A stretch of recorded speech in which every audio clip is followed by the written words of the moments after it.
नेपालका दुर्गम पहाडी भेगहरू जहाँ प्राकृतिक र परम्पराको अनुपम सङ्गम भेटिन्छ।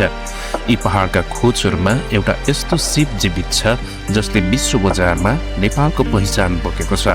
यो कथा हो नेपाली हाते कागज लोकता अथवा मौलिक भाषामा पहाडी कागजको।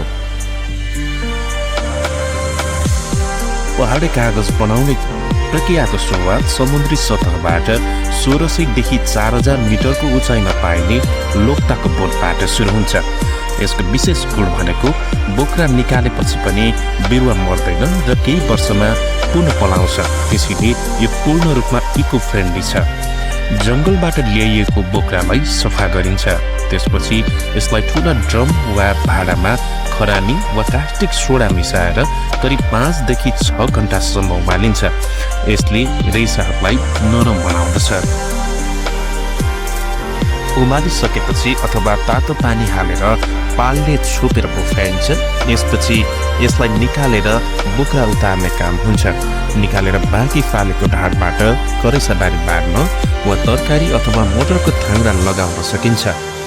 यसरी ढाडबाट उकाइएको छालालाई पुनः चिसो पानीमा लगाएर एक प्रकारको विशेष हातले बनाइएको परम्परागत मेसिनबाट सफा गरिन्छ र पूर्ण रूपमा सेतो सफा बनाएको कालो भाग खुरिएर फालिसकेपछि यसलाई बार लगाएर वा मास बनाएर लहरै सुकाइन्छ।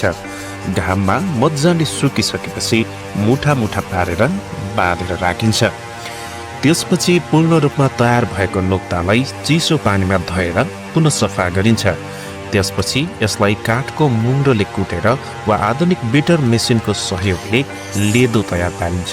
यही लेदो नै कागजको पाड हो। यो चरण सबैभन्दा कलात्मक हुन्छ।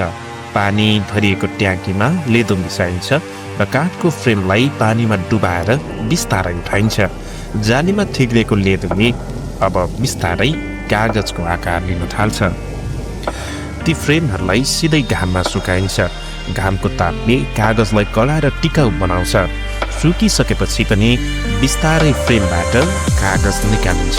यसरी पूर्ण रूपमा तयार भइसकेको कागज अब बजारको लागि तयार भयो। यसरी तयार भएको नेपाली कागज नेपाली बजारमा साधारणतया A4 साइजको 5 देखि 10 रुपियाँसम्म, ठुलो सेट 20 बाई 30 इन्चको 30 देखि 60 रुपियाँसम्म गुणस्तर र रङ अनुसार बिक्री वितरण हुने गर्दछ। सयौं वर्षसम्म नकिरिने र नबिग्रिने यो कागज सरकारी दस्तावेज, धार्मिक ग्रन्थ र कलाकृतिमा प्रयोग हुन्छ। आज यो कागज नेपाली हस्तकलाको रूपमा विश्वका कुना कुना पुगिरहेको छ। यो कागज विश्वको विभिन्न देशहरूमा निकासी हुँदै गर्दछ। प्रविधि जतिसुकै आधुनिक भए पनि हातले बनाइने यो पहाडी कागजमा नेपाली माटो र पसिनाको छुट्टै सुगन्ध छ। यसलाई बचाइराख्नु हाम्रो गौरव हो।